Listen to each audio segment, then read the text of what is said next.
Hey guys, we're back at it again. A little recap from last time. Um, well, we ended up going to the Grand Canyon because, I guess I want to say Amber kind of felt like, wanted to fulfill Marina's, kind of desire to go and to explore. So we ended up meeting up with the trio.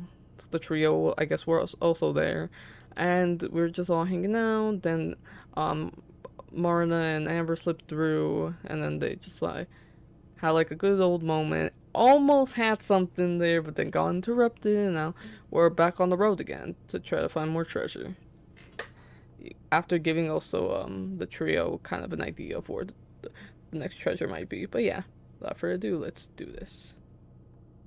The solemn loneliness of the open road extends far past my headlights and into the dark. The cool wind breezes through the cracked window and tosses out hair as Jazzy experiment tackle crackles through the speaker. With each horn screech, Marna sinks further into her seat. She looks miserable. Do you want me to turn down the music a little? Oh no, I'm fine. It's not bothering me. She tries to disguise the glint of agony in her eyes by speaking in her usual peppy tone, but the pain still seeps through the cracks in her voice. The hollowness anchors down my chest. I don't try burying it. And last time someone told me everything was fine, I end up losing them. Maybe I'm just paranoid, but I don't want to risk it. Seriously, are you okay? No, I'm really fine. Don't lie to me. My sharpness takes her off guard and she shifts her gaze. But I don't care. This could be urgent. Sighing, she hangs her head. Well, yeah. I kind of need to. Her voice trails into a pit, regret, shame color to her face as she brought great shame to her household or something equally dumb. Does she need to take a piss or what? My voice grows tense, urgent, driving sloppy. Every pore of my clammy palms is stuck to the wheel. The hollowness comes back. Marna, what is it? I kind of need to. Marna winces her mouth, stretching into a pallid grimace. She clenches her stomach and groans. You're kidding. Slap my hand against my forehead. How many more times am I going to let myself get worked over something so stupid? What? Did I tell you about that burrito? Oh, she needs to take a shit. I know, but I was so hungry. Did she eat like spoiled food or something? You never trust gas station burritos, Mari. That's one of the first rules of the road. What's up with these Mare nicknames, bruh? Marina, Mare, no. Anyways, I didn't think it would end up like this. I didn't know. A flood is starting to form in her eyes. Whether it's because of the pain or my scolding, I'm not sure. Hopefully it's both. And she takes this opportunity to learn something. Well, you're gonna have to deal with it for now. The septic tank needs to be drained. I can't do that until we get to the arches. What? The despair sets in and the hopelessness of the situation dawns on her.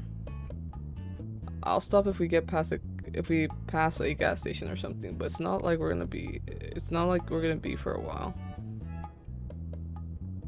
Despair turns into desperation. Marina frantically looks for something to latch onto, anything to help her reclaim her hope. What about a rest stop? You serious? Sure, why not? I saw a sign for one down the road. Should be coming up pretty quickly. Ha, no. What? What? And why not? Because you're better than that. We're trying to train her. I mean, if it's the restroom, it's something different, Amber. What the fuck? No, I'm not. I swear, please, I really gotta go. Rest stops aren't for people like us. They're for people like Maria. Only the scum of the earth use them. The fuck? At least that's what Gramps used to say. I've never actually been to one, mostly because he refused to use them. But people loving hippie like Gramps, refer to them as cesspools of villainy, where the seedy underbelly of humanity flocks. I'm not sure I want to. Amber. Her voice deepens, staining as she enunciates every single words. I don't care if it makes me a scum. If we don't stop now, I'm gonna explode. I wave her off, but before I can counterattack, she dives in an inch from my face. Explode, Amber! Shit, even make her crash too. You're going to that rest stop, whether you like it or not. Do you hear me? I gulp and reply with a shaky nod as Marna looks on the crazed eyes. I never knew she could be that. She could be so scary. Gosh. She backs off and the usual pluck in her voice returns, flipping from sour to sweet in an instant. Thank you. Defeated and mildly disturbed, I jither my eyes back and forth and wait for the exit. Who knows? Maybe it won't be so bad. Wouldn't be the first time Gramps over-exaggerated. I'm 90% sure he was wrong about the government introducing the plague to local cat populations. The fuck? I pull over to an isolated exit ramp, which trails off into a dark lot.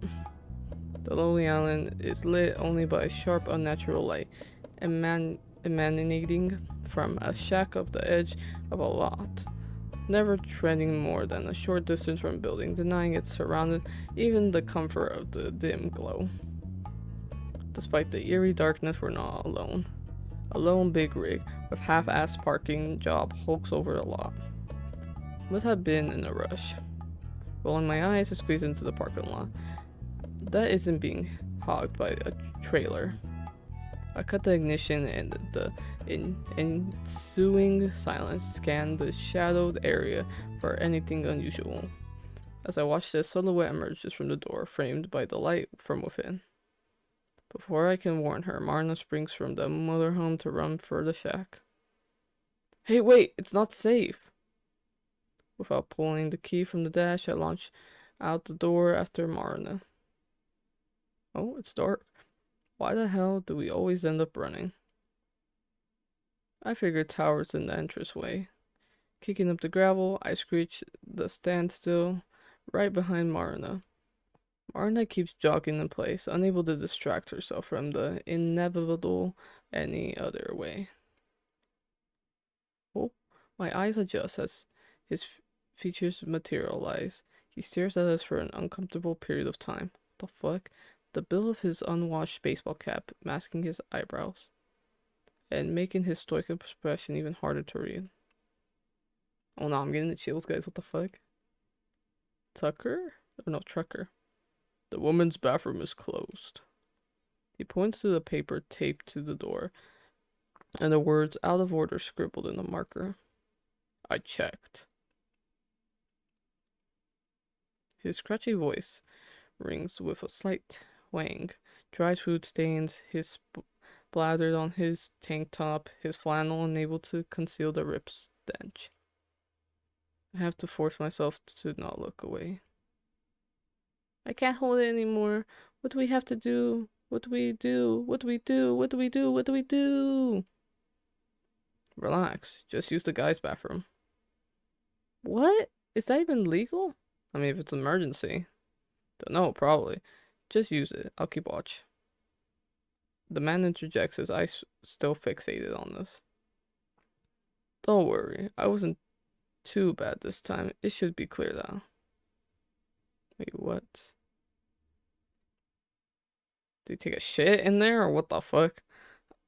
A disgusted groan slips out of me. I'm going to pretend I didn't hear that. Well, if you say so. Without second hesitation, Marna braces past the man and into the restroom. Her voice echoes from within. Whoa! Is this a troll? Thought they were just a myth. Huh? I look at the man and shrug while awkwardly laughing off Marina's comment. Why is he still here? So, is that your truck? The serious expression morphs into a wide grin, showing off his sickly yellow teeth, each about as cracked as decaying as the walls. Wiping his nose with the back of his hand, he leans up against an old soda can machine. Why, yes, actually, yes it is. He deepens his voice, letting the tone sway up and down. I can't tell if he's trying to be cool, seductive, charming, or just a case of vertigo. Either way, I don't think it has quite the effect he's going for. Well, technically in actuality, the trailer belongs to the company I work for. The truck?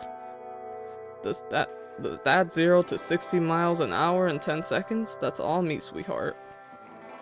He looks me straight in the eyes, empathizing sweetheart, and I struggle to keep down the bile climbing up my throat. Oh, that's nice. It's very, I try to think of a compliment, something that will take this conversation somewhere else. Anywhere but there. It's very red. Nailed it. Red on the outside, sure, but I promise you the interior is pure white. What the fuck is this guy? What? Yeah, caution. Caution with this fool. He's kind of creeping me out, guys. What the fuck? He winks. If it's not for Marina, I would have driven off screaming into the night by now. I'm going to have to take a shower once we get to the arches. In fact, he isn't stopping. Why isn't he stopping? Maybe you and your little friend want to see why they call it my... He slams his elbow against the soda machine. Nothing happened. Cursing under his breath, he does it again. More force. This time the can tumbles down. The monument sending it rolling out the catch and across the asphalt. Pickup truck. Feels like a horror game. What the fuck? Martin, are you almost done? Almost. Damn, you're taking a big shit. We need to get out of here. This guy's creeping the fuck out of me. You're right about the rest stop, Scramps. Why didn't I listen? So how about it? Presented with the option to feed ignorance, to bash his head against the wall, I choose to feign ignorant, but only by a smidge. For Martin's sake. Golly, mister, we really appreciate the offer, but we really have to set off wheels. Please let that work.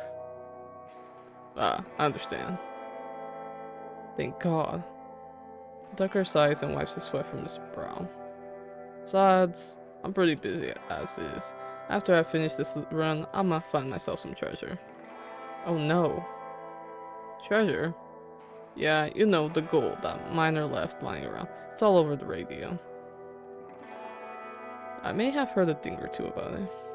Great, another weirdo looking for treasure. Just what we needed. It's on my route, so I figured why not. Marina prances out of the restroom, restored to her old self. All done. You two have a nice chat? This guy's a nutcase, but you know, look at Marina, then the trucker, then to his truck. Yet another despicable idea wiggles into my head. One that goes beyond picking on Maria or leaving a tour. You know, we really had a nice talk. Really? He says it like even he has trouble believing it. Sure did. In fact, I have to go check on something in the RV real quick. Why don't you take up where I left off and talk with your good old...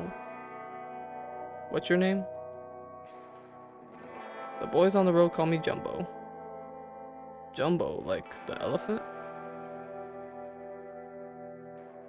Oh god.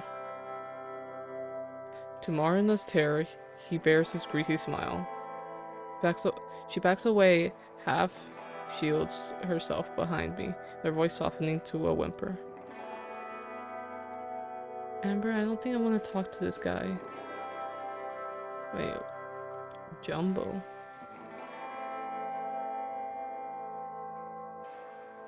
I'll block my lips from my hand, lowering my voice to whisper. I know, but let's try to just keep him distracted. I won't be long. I'll be right back, you two. Oh no. Why did we leave Marina with him, Amber? What the fuck? Playing up the act, I skip across the lot and back to the motorhome. Wait, Amber! I fight back the invisible tears. Your sacrifice is great for the greater good, Marina. It won't be in vain. So we just let her get kidnapped? What the fuck, Amber? Swing over the RV store and rush to the nearest drawer, rummaging through what I find what I need. Screwdriver, perfect.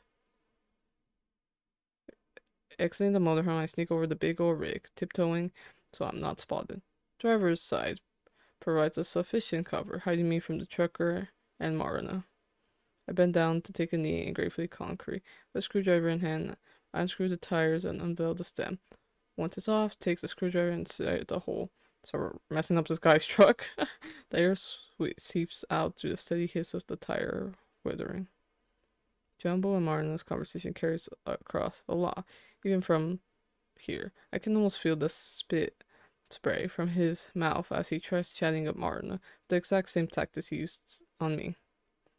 There's this one kink that where Trucks has, though. He pauses, I cringe, bracing for the incoming punchline. He has a lot of thrust to it when I use the brakes. What? Marina manages to squeeze out a delightful laugh, though it's more like an uncontrollable sobbing. Joel does the same, unleashing his crusty laugh upon the earth. It sounds like he might hack up an ashtray. Keeping the screaming inside, Amber resists the urge to repeatedly run him over with the motorhome. I scurry from tire to tire, deflating them until my mission has been accomplished. Sticking the loose caps in my back pocket, I emerge from the shadows and run back to Marina. Just in time, too. Marina's a pretty name. Sounds like it could bring flow and water and moisture to anywhere. Ew! Even a barren wasteland like this. What the fuck? This guy's fucking... Ew. You know, I have similar Alrighty, I'm back. Time to go, Marina. I grab her shoulders and pulled her away from the trucker. My sole focus is now getting us out of here. Aw, but we were having so much fun. A cold chill shoots up my spine, causing my hairs on my back of my neck to stick up. We walk faster. I'm sorry, Mr. Jumbo, but we're in a bit of a rush, too. We appreciate the conversation, though. Ain't that right, Marina? She swings her head back and forth, mouthing no one over and over again. Well, maybe we'll meet down the road sometimes. Then we can have even more fun. Oh, fuck no, this guy's lunatic. He starts laughing again. Our feet move even faster than before. His laughter echoes across a lot and bouncing off the nearby hills, growing louder until it becomes all I can hear. This guy's a clown. Run, don't look back, just run. I'm trying, Amber. I push her harder. Our feet finally pick up enough momentum. We scramble for the motorhome, cackling now sounding closer than ever. Marina reaches the RV first and leaps inside, immediately twisting her to lock her door. Oh shit. Imagine he's behind us. Oh nah. I jump next to it without bothering to clip in my seatbelt or even check the rear. The engine roars to life and slams on the gas pedals, leaving a plume of exhaust behind as we screech onto the road. When I'm sure we're safe, I let out the biggest sigh of my life. Gravity is lighter and air conditioning is fresher. Life is a gift. A hard focus repeatedly hits my shoulder, shattering my zen-like appreciation of existence. Stop leaving me with weirdos. Oh, I feel bad for Marina. Low-key, Amber, why do you always do that shit to her? Marina swings one last punchline, and this one hits the hardest. Jerk! Jeez, that hurts. Good. I might deserve it. Just a little, though. You think? I rub my shoulder, trying to soothe the throbbing. She packs a surprisingly hard punch for a tiny girl. Marina flings herself back into her seat and pouts. Why'd you even leave anyway? I popped that fool's tires, you know? He was pissing me off. But yeah, He said he was after the treasure, so I decided to conduct some secret ops. Grinning, I dig into my bag and pocket and pull out caps. It takes a few seconds for Marna to register what I've done. Once she does, she joins me with a goofy grin of her own. So sneaky, Amber. I toss the caps out the window and take sips of coffee. It's cold now, but drinking it has never felt more satisfying. But Amber, can we never go to rest stop again?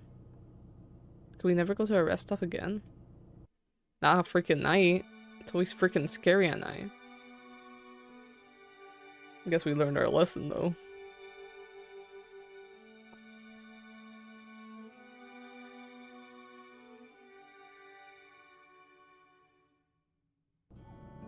We ended up spending the night in the department store parking lot. There are plenty of rest stops, but those are off the table permanently. Like usual, I woke up pretty early and got us on the road again. Even after waking up briefly, Marna passed out until we were already in Moab. Moab's a quintessential outdoorsy town. It's built alongside the Colorado River, winding through a canyon. Every other store sells rafting supplies or hiking gear or camping equipment. Even some of the houses are made to look like a log cabins and other rustic architecture. You can see the tall, forested mountains from any part of the town, but it's not entirely out of the desert either. It's time for the morning, where most people are on their way back to work. There's a disgustingly large amount of traffic. It's obvious why. Shovels, pickaxes stick out of the truck beds, and cracked windows like porcupine quills. At a glance, I see 3/4 of the people contributing to our glacial pace are prospectors, which means I don't have any room to complain. After watching the next light change 3 times, but still not reaching it myself, I decided to pull it into a nearby diner. At first I was just planning to grab some coffee and a bagel, and something for when Marna wakes up. But with her trademark perfect timing, I hear her climb out of the bed, right as I turn off the RV. Where there is the Archers? Is this Archers? She stumbles up in front of, looking mostly sleepy. I don't know how she can still be tired. She must have gone 10 hours. Close. We're in Moab. Archers is still a few miles up the road. Why do we stop? Because I'm hungry.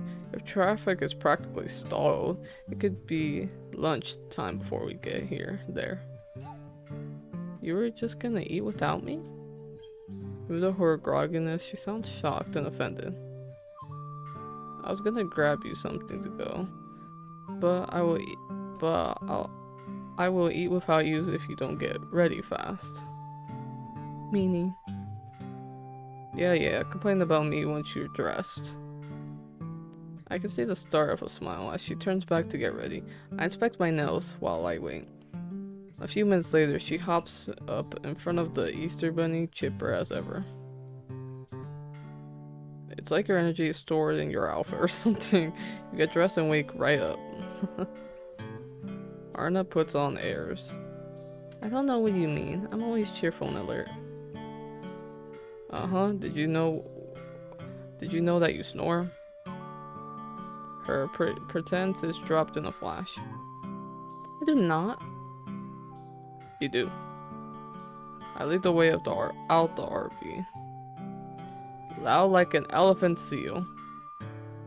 Marna blusters about for a retort, while I was just wait by the door, laughing. She makes a noise as she passes by me, crossing the parking lot. Still, she holds the door for me as we go into the diner. There's a seat yourself sign up near the front, along with the stack of menus. I grab 2 of the top. Do you need a kid's menu with the crayons? Just teasing her more, but her face lights up. Oh, they have those? Yeah, give me one. Mentally force palming, I also take a coloring sheet and a cup of crayons. Excuse me, guys. We found a booth by the window, near the middle of the restaurant, between the family of 4 and a couple around our age. It might be the only empty spot in the whole place. While I look over the breakfast specials, Marna eagerly begins to color. She's got a dark green, 2 shades of red, and blue and yellow crayon. Of course, they were worn out down to being practically round on the bottoms, which makes it harder for her to even stay inside the lines. When I shipped my legs, I accidentally bumped the table with my foot and caused her to make a large green streak across the personified eggs she was coloring. Whoops. Oops, sorry. It's okay. What's it they say? There's no mistakes in art. Just happy accidents? Oh, I know where that's from. Yes, it's like Pablo Picasso or something. Something like that. Why green? Do you not want to see what I'm coloring? Do you want to see what I'm coloring here? Sam-I-Amber? Sam-I-Amber? Oh, these references, bruh. Dr. Seuss as well? I groan aloud at her awful joke. I say from more of them by the arrival of the same waitress who greeted us.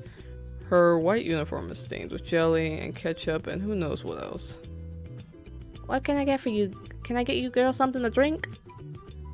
I'll have some chocolate milk, please.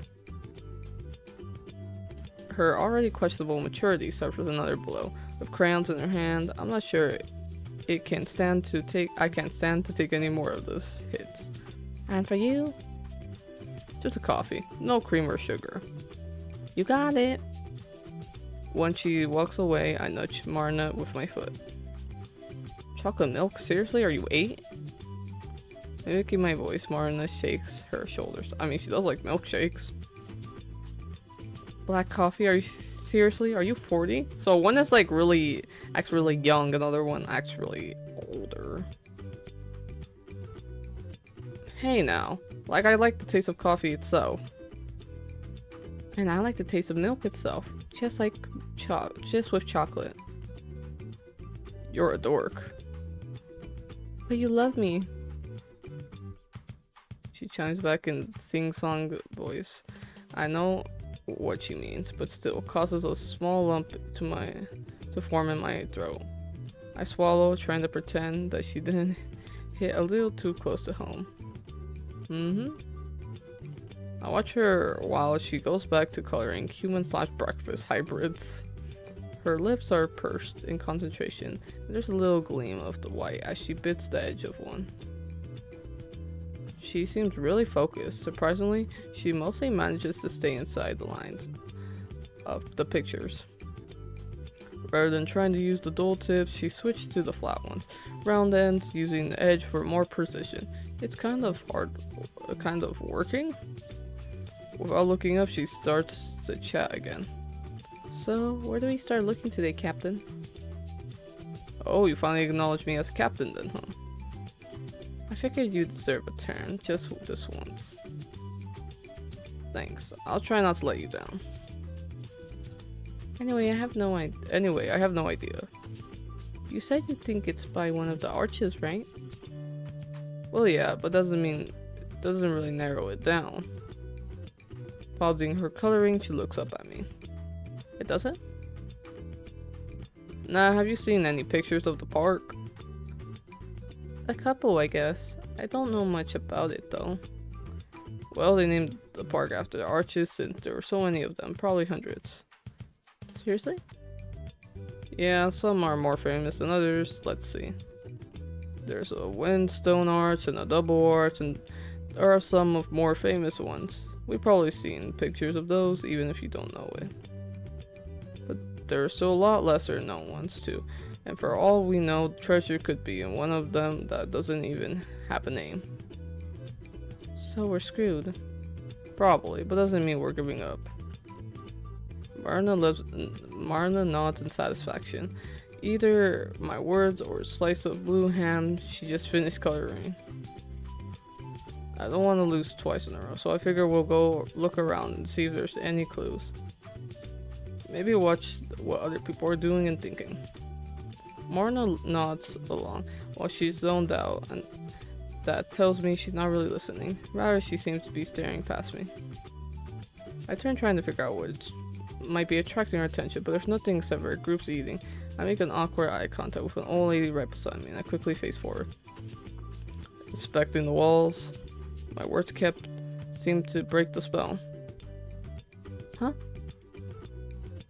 Totally spaced out there. Oops, yeah, sorry, I just started thinking. Before I can ask her about it, our waitress returns. Our drinks are balanced on the tray alongside a few other guests. Marna's chocolate milk comes in an enormous tin cup, and the size of my forearm, and there's an entire pop copy for me. And she sets them down on the table between us. You guys ready to order? Whoops, I even looked through the menu. I flipped through it quick, settling on the standard meal. You good? Marna nods. I'll have the gentleman's breakfast with bacon, eggs over medium, and sour bread toast. And for you? I'll have a chocolate chip pancake splattered with scrambled eggs. Yummy.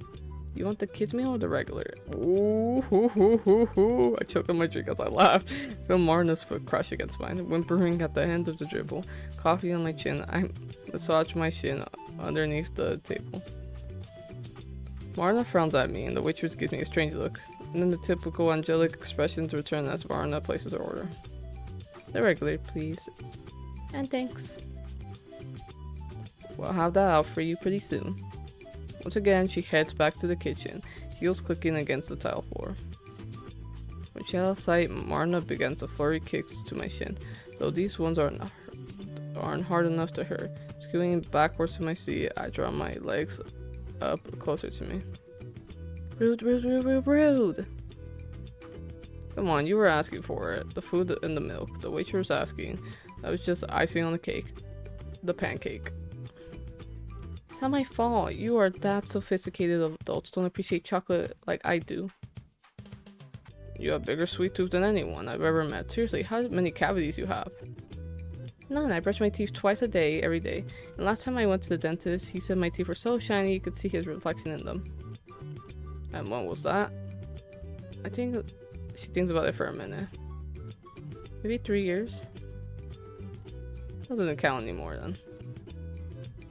Then, when was the last time you had chocolate milk? Now that I think about it, I don't drink a whole lot of milk to begin with. And as for chocolate, maybe when I was a little kid, I don't know. Amber, you poor thing, poor thing. She slits her giant cup towards me, some sloshing over the sides of her haste. Try it. Dredges the milk around the rim of the cup, Marna sipping. Across from me, she waits, looking eager. I'm surprised she's not bouncing like normal. After sighing exaggeratedly, I pick up the cup and down a large gulp. Try not to think silly cliche thoughts about the indirect kisses. Oh, bruh. To my surprise, the drink is really good. It's got a deeper, rich flavor than the stuff you get at the jugs at the store. I can tell that they made it themselves in the kitchen. It's not overwhelmingly sweet, in fact it's perfect. Damn, I don't know if I'm disappointed or not, giving her satisfaction of being right. My pride aches. As I push the cup towards Marna, she receives it with a sly smirk. So... She draws out the word, and she's already knowing the answer. It wasn't bad. That's all I'm willing to concede. She laughs and takes another sip. After setting the cup down, she sticks mustache on her upper lip and watches the inappropriate satisfaction as her tongue comes out and cleans it away. Marna grabs the sheet as she's coloring and pushes that over to me as well. Wanna color something? Wanna color something while you're acting like a kid and all? I roll my eyes but snatch away the crayons that she offers. Most of the pictures, all of them breakfast food with faces and dated outfits, have already been colored in. There's a stylish looking piece of bread and with a dress and a wig that's still blank. Though the color dress with green crayon as lightly as I can. I use a lighter shade of red for the hair. Well, I'm done. I hold up the page to show Marna. It's you. She leans in. Huh? Your colors look like you're toast. She collapsed backwards as if the pun physically wounded her. She shakes her head and looks down while I crack up. That was even worse than the semi-amber. You're better to step. You better step up your game up some. What are these fucking jokes?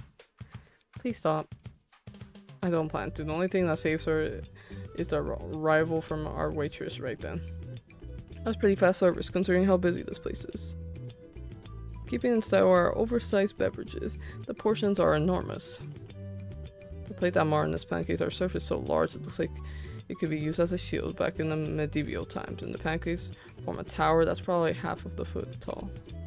My own meals arrives in our 4 separate plates, though they are all smaller than Marna's. We have to scramble and move our drinks just to make room. There's hardly any empty space. Can I get you girls anything else? Marna shakes her head, but looks down at the table as I mumble. Can I get a glass of chocolate milk, please? As the waitress departs the again, I glance over and prepared for the inevitable teasing, but instead Marna just stares at her food dumbstruck. She's like, maybe I should have gone to kids side. Oh, she's like, I can't eat this. Instead of noticing about the food. But yeah, guys, I think we're gonna end it off there. For one. Hope you guys enjoyed. That was an interesting development. You know what I mean? And it was just it was pretty interesting. That's what I could say. Except for that fucking weirdo that we encountered earlier. Fuck. Like, well, I don't know what his deal was. He was not nutcase. Good thing we escaped from him. I think for now. I don't know. But yeah, hope you guys enjoy. Make sure to like, subscribe, turn on notifications, comment down below if you guys want any more suggestions or like if you guys want more of this content. Remember, comments below are always useful. I always read all of them, reply, everything. And yeah, without further ado, hope you guys enjoy it. I'll see you guys next time. Bye. Subscribe for more Highway Blossoms.